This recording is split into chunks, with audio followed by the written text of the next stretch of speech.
पाकिस्तान के अंदर जो है बहुत दिनों से, कोई तकरीबन कह रहे हैं 72 आवर्स से एक्स जो है, जिसको पहले ट्विटर कहते थे, वो बंद था।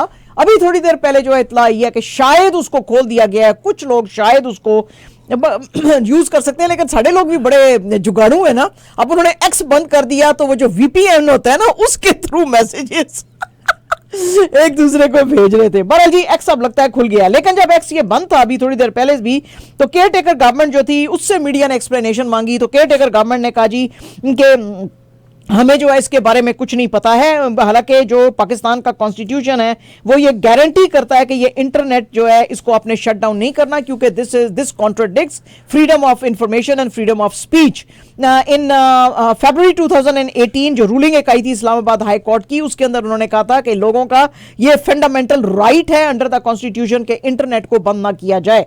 बहरहाल जी आज जब मीडिया ने इंफॉर्मेशन मिनिस्टर मुर्तजा सोलंकी साहब से पूछा तो उन्होंने कहा जी मेरे से पूछने की जरूरत नहीं है, ये मिनिस्टर ऑफ आईटी जो है या के चेयरमैन पाकिस्तान टेलीकम्युनिकेशंस अथॉरिटी जो है उनसे बात करें, मेरे से बात करने की जरूरत नहीं है। आज Pakistan federation of union of journalist जो है उन्होंने भी ये जो एक्स को बंद किया गया था इस एक्ट को बहुत ज्यादा डिनाउंस किया। बहरहाल जी मुर्तजा सोलंकी साहब तो आजकल बिल्कुल ही 7th हेवन पे हैं। कल भी उन्होंने एक बीबीसी के लड़के के साथ लड़ाई की। बीबीसी का वो जो लड़का था बेचारा, जो जर्नलिस्ट था, वो ये कह रहा था कि मिनिस्टर साहब आपने मुझे टाइम दिया है और आप मुझसे बात क्यों नहीं कर रहे हैं। तो वो कह रहे हैं मैं तुमसे बात नहीं करना चाहता क्योंकि तुम लोग सही तरह से रिपोर्टिंग नहीं करते हो। तो उन्होंने कहा जी आपने मिनिस्टर साहब मुझे इंटरव्यू का आपने मुझे टाइम दिया है, आपने मुझे कहा वेडनेसडे 6 PM मेरे से आके मिलो, तो अब मैं आपसे मिलना चाह रहा हूं तो आप मेरे से नहीं मिलना चाह रहे हैं। तो उसने कहा मैं तुमसे नहीं बात करना चाहता। तो काफी लड़ाई झगड़ा वहां पे हुआ। तो वो बीबीसी का बेचारा लड़का हुआ। तो मुर्तजा सोलंकी साहब तो पता नहीं आजकल किन ख्यालों में कि मैंने सारी जिंदगी बाकी की जितनी मेरी बच गई है मैंने मिनिस्टर ही रहना है and I can actually act like this. पता नहीं क्यों। बहरहाल ये जो है वो, और उन्होंने बड़े क्वेश्चन भी और लड़कों ने करने की कोशिश की, इंटरनेशनल प्रेस ने। उन्होंने कहा ये जो फ्रीडम ऑफ स्पीच और एक्सप्रेशन और ये जो जर्नलिस्टों के खिलाफ हो रहा है ये आपको ठीक लग रहा है। उन्होंने कहा मैं आपसे बात नहीं करना चाहता। हाँ जी। अच्छा जी, इमरान खान साहब की जो बहन है अलीमा खान, उन्होंने कहा जी कि जेल से इमरान खान साहब का एक मैसेज आया है और उन्होंने कहा जी कि ये जो फरवरी 8 के जो ये इलेक्शंस थे, मदर ऑफ ऑल रिगिंग जो थी इसके अंदर हुई है। उनकी मुलाकातें जो है इमरान खान साहब से अडयाला जेल में हुई थी, जिसमें कि लोगों ने, आपको पता ही है कि ये जो इलेक्शंस हुए थे फरवरी 8 के, उसमें मैसिवली पीटीआई को वोट्स दिए थे। तो आज इमरान खान से मुलाकात के बाद जब अलीमा खान बाहर आई तो मीडिया मौजूद था। उनसे बात करते हुए उन्होंने कहा जी कि इमरान खान साहब ने कहा है कि ये पीटीआई का मैंडेट जो है, जो लोगों ने बड़ा ओवरवेलमिंगली पीटीआई को दिया था, वो चोरी किया है और उन्होंने बड़ा कंडेम किया है इस सारी चीज को। इसके अलावा जो इंटरनेट सर्विसेज को जो सस्पेंड किया है उसको भी उन्होंने कंडेम किया, क्योंकि वो कहते हैं जी रियल रिजल्ट्स जो हैं वो ये लोग शो नहीं करना चाहते हैं। इसके अलावा इमरान खान साहब ने अलीमा खान के मुताबिक बड़ा कंसर्न शो किया है कि ये जो फॉर्मर रावलपिंडी के कमिश्नर हैं उनकी फैमिली और उनके साथ क्या होने वाला है उसके बारे में भी कुछ पता नहीं है। इसके अलावा पीटीआई के लॉयर शोएब शाहीन जो हैं उन्होंने भी कहा है जी कि ये सारे का सारा जो हमारी सीटें हैं पीटीआई की, जो लोगों ने हमको पीटीआई को वोट्स दिए थे और बड़े नंबर्स में बाहर आए थे, वो सारी हमसे स्टील की हैं और लोगों को बहुत अच्छे से पता है कि उन्होंने किसके लिए वोट किया था। सिर्फ नेशनल नहीं बल्कि इंटरनेशनल मीडिया को भी पता है कि किस लेवल की पोल रिगिंग यहाँ पे, पोस्ट पोल रिगिंग जो है यहाँ पे हुई है। तो ये आप एक्सफैक्स बंद कर देंगे तो उसको बंद करने से कुछ फायदा नहीं है। जैसे कि इमरान खान साहब ने जो है, जैसे कि अलीमा खान ने भी कहा था कि जो चीफ इलेक्शन कमिश्नर है सिकंदर राजा साहब, उनके बारे में भी कहा कि उन्होंने बिल्कुल गलत तरीके से ये इलेक्शंस चलाए हैं और बड़े उन्होंने एलिगेशंस लगाए थे रिगिंग के। उसी सिलसिले में पीटीआई के बैरिस्टर गौहर अली खान जो है आज वो मीडिया के साथ बात कर रहे थे। उनकी मुलाकातें जो थी आज हुई थी इमरान खान साहब के साथ अडयाला जेल में। उन्होंने कहा जी कि इमरान खान साहब ने हमको डायरेक्टिव दिया है और हम डिमांड करते हैं कि चीफ इलेक्शन कमिश्नर राजा साहब जो हैं वो बिल्कुल रिजाइन कर दें इमीडिएटली।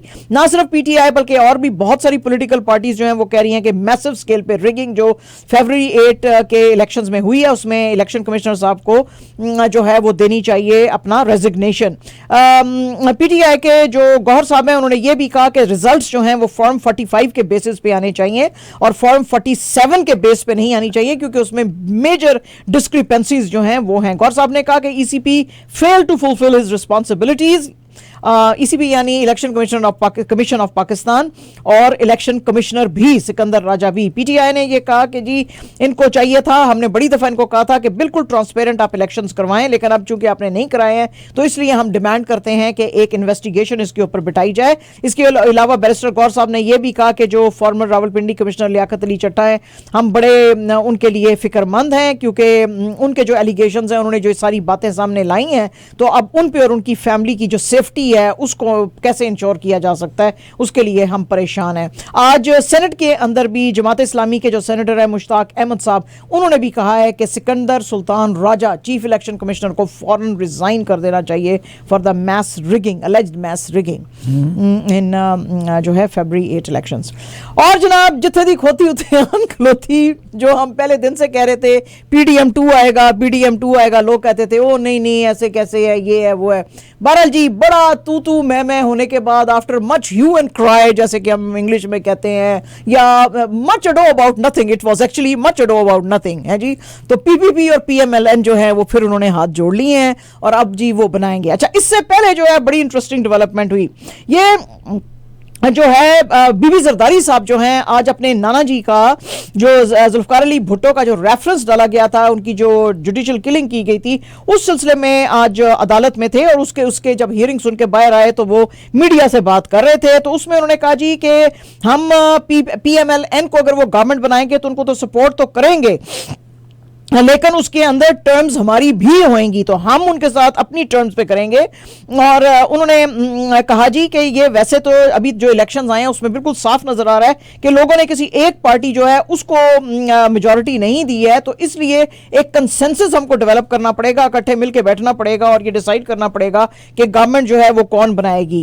ये 6 राउंड्स ऑफ टॉक्स जो थे ये इनके बीच में चल रहे थे कि जो गवर्नमेंट बनाई जाए, और इसके अंदर जो है वैसे ये देखा गया था जब इलेक्शन खत्म हुए थे तो जो नताइज आए भी थे, पीटीआई बैक्ड जो इंडिपेंडेंट कैंडिडेट्स थे वो सबसे ज्यादा लार्जेस्ट विनिंग ग्रुप था, जिसमें कि 90 नेशनल असेंबली की सीट्स उन्होंने जीती थी, फॉलोड बाय पीएमएलएन की 79 एंड पीपीपी की 54। इसीलिए पीएमएलएन पीपीपी को कह रहा था कि आप हमारे साथ हाथ जोड़ें ताकि हम जो है सेंटर पे बनाएं। ये 336 मेंबर का जो है ये नेशनल असेंबली का जो है पार्लियामेंट की में सीट्स हैं, तो इसमें डेडलॉक चल रहा था बहुत देर से। बीबी जरदारी का कहना था जी कि ये जो डेडलॉक अगर ऐसे चलेगा तो ये किसी को फायदा नहीं देगा, ये डेमोक्रेसी और इकोनॉमी के लिए खराब है, और हम जो है चाहते हैं कि इन चीज़ों को अब भूला जाए, इन चीज़ों को ड्रैग ना किया जाए, और पीएमएलएन को हम सपोर्ट करने को तैयार हैं और इस चीज़ को आगे बढ़ाया जाए। उसमें मतीउल्लाह जान साहब जो है उन्होंने क्वेश्चन कर दिया, उन्होंने कहा कि आपके ताल्लुकात जो है कोई एस्टैब्लिशमेंट के साथ तो नहीं है। बीबी जरदारी उस पर बड़ा भड़क गए, उन्होंने कहा आपके पास कोई सबूत है? आप जैसा जर्नलिस्ट बगैर एविडेंस के कैसे बात कर रहा है? आपने मुझे कैसे एक्यूज किया है कि मेरा ताल्लुक जो है एस्टैब्लिशमेंट के साथ है? मैं सोच नहीं सकता था कि आप जैसा जर्नलिस्ट जो है ऐसा एक्यूजेशन करेगा विदाउट एनी एविडेंस। आपको पहले एविडेंस लाना चाहिए और फिर बोलना चाहिए मेरा कोई टच, मैं नहीं हूं इन टच में एस्टैब्लिशमेंट के साथ। तो इस तरह की बात आप जो है मत किया करें। बहरहाल जी अब जो इनकी आपस में गठजोड़ फिर से हो गया, जो पीडीएम 2 अब ये चलाएंगे, उसमें शहबाज शरीफ साहब जो हैं प्राइम मिनिस्टर रहेंगे और आसिफ अली जरदारी साहब जो हैं प्रेसिडेंट रहेंगे। जैसा कि कल भी बीबी जरदारी ने कहा था कि अगर हमारा ऐसे गठजोड़ होएगा तो उसमें बीबी जरदारी के जो वालिद साहब हैं आसिफ अली जरदारी वो प्रेसिडेंट रहेंगे। ते जनाब उत्थे ही आ गए असी भायन, फिर ऐसे ही लंबे इतने इलेक्शन कराए हैं, उन्होंने उत्ते तुसी इतना पैसा खर्च किया, कौम को भी सताया, पहले ही कह देते। और जनाब सुप्रीम कोर्ट जो है उसने आज हिंट किया है कि ये जो रेफरेंस लेकर आया गया है, presidential reference in the death of Zulfikar Ali Bhutto's, जो जुल्फकार अली भुट्टो इन 1979, उसका फैसला शायद जल्दी किया जा सकता है। आज एक लार्जर बेंच जो है सुप्रीम कोर्ट का, जिसको हेड कर रहे थे चीफ जस्टिस ऑफ पाकिस्तान काजी फायज ईसा, उसमें थे जस्टिस सरदार तारिक, सैयद मंसूर, याया अफरीदी, अमीनुद्दीन खान, जमाल मंदोखेल, मोहम्मद अली मजहर, सैयद हसन रिजवी, मुसरत हिलाली। इन्होंने कहा जी कि हम रिविजिट कर रहे हैं जो कंट्रोवर्शियल डेथ सेंटेंस दी गई थी भुट्टो साहब को। बीबी जरदारी जो थे यहाँ पे मौजूद थे हियरिंग के ऊपर। जस्टिस ईसा ने इसके ऊपर कहा जी कि तमाम के तमाम रिस्पोंडेंट्स जो है इस केस में वो सामने आए, और सुप्रीम कोर्ट जो है फौरन से फौरन इस हियरिंग को एंड करना चाहती है इससे पहले कि मैं रिटायर हूं, जिसका क्या मतलब है कि ये जल्दी जो है फैसला इसका लाना चाहते हैं। वो कहते हैं जी मुझे बड़ी हैरत है कि सुप्रीम कोर्ट को ये जो दिया जा रहा है और जो पाकिस्तान हिंदुस्तान की मिलिट्री एस्टैब्लिशमेंट को एक मौका दिया जा रहा है कि अपनी पास्ट मिस्टेक्स जो हैं उनको करेक्ट कर सके, तो क्या वो इसका फायदा उठाएंगे या नहीं उठाएंगे और अपनी रेपुटेशन को रिस्टोर करेंगे या नहीं, तो अब देखेंगे जी करेंगे कि नहीं। हिंदुस्तान के अंदर भी जना बड़ी गर्मी चल रही है, क्योंकि आपको पता है वहां पे भी इलेक्शंस आने वाली हैं जी। आज बड़ा मेजर ब्लो मिला है बीजेपी को, क्योंकि सुप्रीम कोर्ट जो है वो एक हियरिंग सुन रही थी। अगेन ये बड़ा कंट्रोवर्शियल चंडीगढ़ के अंदर म्यूरल इलेक्शन हुआ था, जिसमें कि फिर उसको चैलेंज कर दिया था और इसको सुप्रीम कोर्ट में लेकर गए थे हिंदुस्तान की, जिसमें कि आम आदमी पार्टी के जो है कुलदीप कुमार, उन्होंने कहा था जी कि ये खाम खा जो है ये इसको जो बीजेपी के अफसर को जिताया है, और वहां पे जो प्रिजाइडिंग ऑफिसर था अनिल मसीह, उसने ये सारे चेंजेस किए हैं। बहरहाल जी आम आदमी पार्टी के कुलदीप कुमार को जो है अब चंडीगढ़ का मेयर इलेक्ट किया है, according to the decision of chief justice of India DY Chandrachud. और उन्होंने कहा जी कि मैं देख सकता हूं सारे एविडेंसेस जो मेरे सामने आए हैं कि जो पोल प्रिजाइडिंग ऑफिसर ये था मसीह, इसने डिलिबरेटली 8 बैलेट्स जो है उनको डिफेस करने की कोशिश की थी इन फेवर ऑफ कुमार, ताकि इसको जो है किया जा अगेंस्ट कुमार, ताकि ये जो है बीजेपी के मनोज सोंकर को विनर करार दिया जा सके। दूसरा जो झटका आज बीजेपी को लगा है वो राहुल गांधी जी के सिलसिले में लगा है कि उनको बेल दे दी गई है सुल्तानपुर कोर्ट ने इन 2018 डेफेमेशन केस, जिसको के फाइल किया था बीजेपी के लीडर विजय मिश्रा ने। उन्होंने कहा था जी कि इनके जो कमेंट्स हैं against whom minister Amit Shah बिल्कुल ठीक नहीं है। राहुल गांधी ने कहा था कि बीजेपी के बारे में कि मुझे लगता है कि बीजेपी वाले ये जो सारा क्लेम करते रहते हैं कि जी हम बड़े ऑनेस्ट हैं और क्लीन पॉलिटिक्स करते हैं, उनका खुद का अपना पार्टी प्रेसिडेंट अमित शाह जो है उसके ऊपर तो मर्डर केसेस हैं, तो ये कैसे जो है नीट क्लीन पॉलिटिक्स कर रहे हैं। तो उसके ऊपर फिर राहुल गांधी के ऊपर जो केस डाला गया था उससे आज इनको बेल मिली है। सो बैक टू बैक 2 झटके मिले हैं आज। ठीक है जी। आज वेस्ट बंगाल के अंदर काफी एक गंदा सीन क्रिएट हुआ। उसकी वजह यह है कि सिख IPS लीडर ऑफिसर जो हैं जसप्रीत सिंह, जिनको के डिप्यूट किया गया है to prevent senior West Bengal BJP leader Suvendu Adhikari from visiting respective Sandeshkhali in north 24 Parganas district में, तो उसके ऊपर जो है ये बीजेपी के जो एक्टिविस्ट हैं उन्होंने इसको खालिस्तानी कहा, क्योंकि उसको तो बेचारे को ऑर्डर मिले हैं कि वो बीजेपी का लीडर वहां पे जा नहीं सकता है सुवेंदा की खारी, तो उन्होंने कहा जी कि ये इसलिए नहीं उसको जाने दे रहा है क्योंकि ये खालिस्तानी है। बीजेपी के जो MLA हैं अग्नि मित्रा पॉल, वो आज अधिकारी के साथ थे और उन्होंने कहा जी कि ये आदमी जो है खालिस्तानी है और ये काम जो है ठीक से नहीं कर रहे हैं। उसके ऊपर जाहिर है कि जसप्रीत सिंह जो है वो बड़ा भड़क गए। उन्होंने कहा जी just because I wear a turban it doesn't mean that I am a Khalistani. कोई भी पुलिस ऑफिसर जो टर्बन बांधता है वो अपनी ड्यूटी ऑनेस्टी से करता है, इसका मतलब ये नहीं है कि वो खालिस्तानी बन जाता है। Shame on all of you जो कि हम जैसे अफसरों के ऊपर ऐसी बात करते हैं। हम सिर्फ अपनी जॉब कर रहे हैं और हम जब आपके रिलीजन के बारे में बात नहीं करते हैं तो आप हमारे रिलीजन पे क्यों बात करते हैं। अब चूंकि ये वेस्ट बंगाल में थे तो हमारी दीदी जो है चीफ मिनिस्टर ममता बनर्जी वो भी बड़ी भड़क गई। उन्होंने कहा बीजेपी का तो काम ही है कि वो डिविसिव पॉलिसीज करती है और बड़ी शेमलेसली ओवरस्टेप करती है कॉन्स्टिट्यूशनल बाउंड्रीज को। उसको कोई शर्म नहीं है कि कॉन्स्टिट्यूशन के अंदर रह के काम करने की जरूरत है। और उन्होंने बड़ा कंडेम किया कि जो सिख बड़ी मेहनत से काम करते हैं इनकी रेपुटेशन को अंडरमाइन आपने करने की कोशिश की है। लेकिन जो सिखों का कंसर्न है अभी तक उनके है, ना सिर्फ उनके ऊपर अटैक्स हो रहे हैं बल्कि वर्बल बल्कि अदरवाइज भी। अभी कुछ दिन पहले जो हैं इंद्रजीत सिंह गोसाल ब्रैम्पटन के अंदर जो यहां पे हमारे कनाडा में थे, उनके ऊपर जो है अभी अटैक हुआ था गन फायर से और उनकी जो दीवार है उसके अंदर जो है गन बुलेट के जो होल्स हैं वो देखे गए थे। पील रीजनल पुलिस ने कहा था कि हमने एक इन्वेस्टिगेशन बिठाई है और इसके अलावा यूके के अंदर सिख भी जो है वो भी कह रहे हैं कि जो वेस्ट मिडलैंड के एरिया में रह रहे हैं उनको बहुत सारे लाइफ थ्रेट्स मिल रहे हैं। तो काफी जो है इसके ऊपर अब सिख बात कर रहे हैं कि भाई हमारी सुरक्षा का इंतजाम करो, है ना जी। और आपको पता ही है कि कनाडा में और यूएस में तो क्या हुआ है वो तो नो नीड टू रिपीट। और जनाब जॉन सीना साहब आपको पता ही है, आपने उसकी अगर फाइट्स देखी हैं वो क्या कहता है, यू कांट सी मी, है जी। तो वो जो है वो शाहरुख खान का बड़ा ही फैन है और उसने हमेशा बड़ी जो है वो करता है, इसकी तस्वीरें वगैरह शाहरुख खान साहब की लगाता रहता है। और अब उन्होंने जी एक बड़ा जबरदस्त वो जो उसका सिग्नेचर पोज है जो हाथ खोल के वो खड़े होते हैं शाहरुख खान साहब, वो फिर से एक जो है पिक्चर उन्होंने शेयर की है अपने सोशल मीडिया के ऊपर। अभी रिसेंटली भी उनका एक वीडियो आया था जिसमें वो शाहरुख खान का जो गाना है भोली सी सूरत फ्रॉम उनकी जो मूवी है 1997 की दिल तो पागल है, उसमें वो गाते हुए नजर आए हैं। और 2017 में उन्होंने जो एक शाहरुख खान के ऊपर आर्टिकल आया था उसको भी एक्स के ऊपर जो है वो शेयर किया था। शाहरुख खान साहब ने उस वक्त उनका बहुत शुक्रिया अदा किया था। उन्होंने कहा था, I can't see you, I wish to see you someday, all the love. क्योंकि ज़ाहिर है वो हमेशा कहते हैं ना, यू कांट सी मी। तो जब वो लड़ता है, फाइट करता है, अगर आपने देखी होंगी जॉन सीना की फाइट, तो जब वो आदमी गिर जाता है तो वो हमेशा ऐसे हाथ को ऐसे ऐसे करके कहता है, यू कांट सी मी, ऐसे ऐसे। तो उसी टोन में शाहरुख खान साहब कह रहे थे।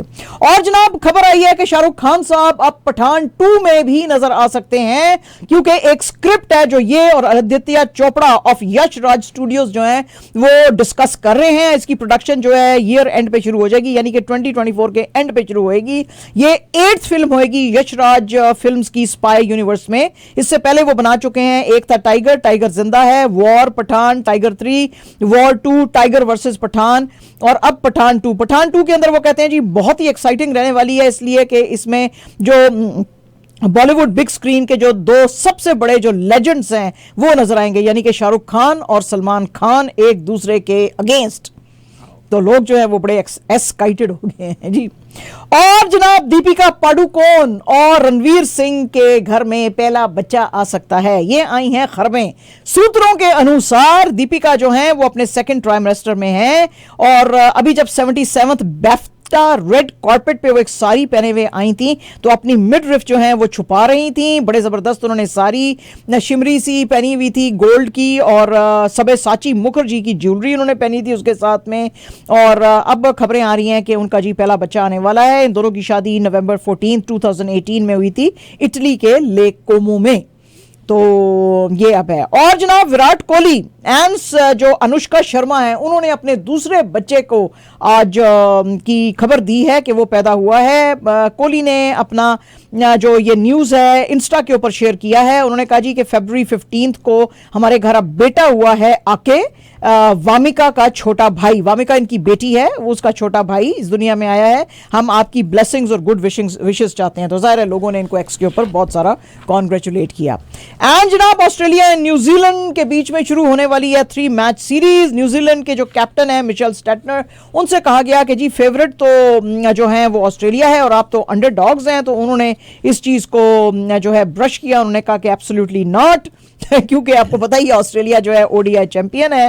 और जो है ये वो कहते हैं जी कि कल से अब हमारे जो मुकाबले शुरू होंगे तो हम पूरी फोर्स से मैदान में उतरेंगे। 2021 के चैंपियंस हैं ऑस्ट्रेलिया, और ये भी अपने पूरे फुल स्क्वाड के साथ आएंगे, जिसके के अंदर Matthew Wade, Glenn Maxwell, Adam Zampa, David Warner जो हैं वो सब नजर आएंगे। ऑस्ट्रेलिया जो है वो बड़ी स्ट्रेंथ के लेवल पे से इनके साथ आ रहा है खेलने के लिए, क्योंकि होम सीरीज में 3-0 से T20 उन्होंने जो सीरीज थी अगेंस्ट वेस्ट इंडीज, वो वेस्ट इंडीज को हराई थी।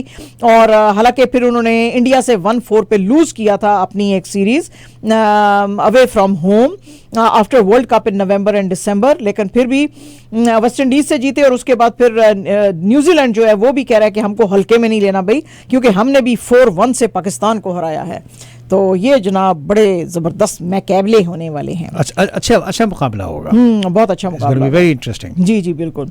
और जनाब पाकिस्तान के केयरटेकर प्राइम मिनिस्टर जो हैं अनवरुल हक काकड़ साहब, उन्होंने अब ट्रांसफर कर दिया है पीसीबी को कि इसके तमाम के तमाम अफेयर्स जो हैं कैबिनेट डिवीजन देखेगी। एक नोटिफिकेशन जो थी उसमें कहा गया है कि पीसीबी किसी को भी आंसरेबल नहीं है और वो डायरेक्टली पीएमओ के अंडर रहेगा और एज ऑटोनोमस बॉडी काम करता रहेगा। उसका अपना कॉन्स्टिट्यूशन है, अपने वो फंड्स जनरेट करता है, तो इसलिए वो किसी को जवाबदेह भी नहीं है। गवर्नमेंट ने पहले जो थी डिसॉल्व कर दी थी, जो कि स्पोर्ट्स मिनिस्ट्री, और इसको लेकर आ गए थे ministry of inter provincial coordination के नीचे, लेकिन जिसके ऊपर पीसीबी ने बहुत शोर मचाया था और कहा था कि हमको एज ऑटोनोमस बॉडी काम करने दिया जाए। लेकिन ये इसलिए इनको किया गया था ताकि ये फेडरल गवर्नमेंट के साथ कोऑर्डिनेट कर सके। आज अनवरुल हक काकड़ साहब ने कहा कि नहीं, ये खुद ही अपने फैसले बनाएंगे, सिर्फ कैबिनेट डिवीजन जो है इनके अफेयर्स जो है वो देख सकती है, या ये अगर जवाब देना चाहते हैं तो दे सकते हैं। And जनाब absolutely our last news is about Jan Hatton Al-Saif, 22 years की हैं। She is the first female fighter from Saudi Arabia to sign major global MMA promotion, जो ये जो है लीग, प्रोफेशनल फाइटर्स लीग, इसको इन्होंने ज्वाइन किया है। और इन्होंने 2023 में International Federation of Muay Thai Association World Championship में गोल्ड जीता था. She is very very good MMA player. और इनको जो था ब्रेक थ्रू फीमेल एथलीट का अवार्ड मिला था. इसके बाद इन्होंने फर्स्ट पोजीशन ली थी at World Combat Games and Saudi Games के अंदर भी. लेकिन वो कहती हैं कि मेरा पास्ट जो है वो बहुत डिफिकल्ट रहा है. मेरे पेरेंट्स में जब मैं पैदा ही हुई हूं तो डिवोर्स हो गई थी. उसके बाद मैं अपने ग्रैंड माँ के घर रहती थी. 10 साल की उम्र में मेरे दोनों पेरेंट्स की डेथ हो गई थी और मैं बड़ी डिप्रेस थी और मैं सुसाइड करना चाहती थी. जब लोगों ने मुझे कहा कि तुम्हारे अंदर स्ट्रेंथ है, you should join something like MMA, तो मैंने जब से किया तो that is the greatest thing that has happened to me. इन्होंने कहा जी कि आने वाले जितने भी मुकाबले हैं उसमें I will represent my country, my family and every Saudi female. I want to tell you, sky is the limit. Sky is the limit, yes.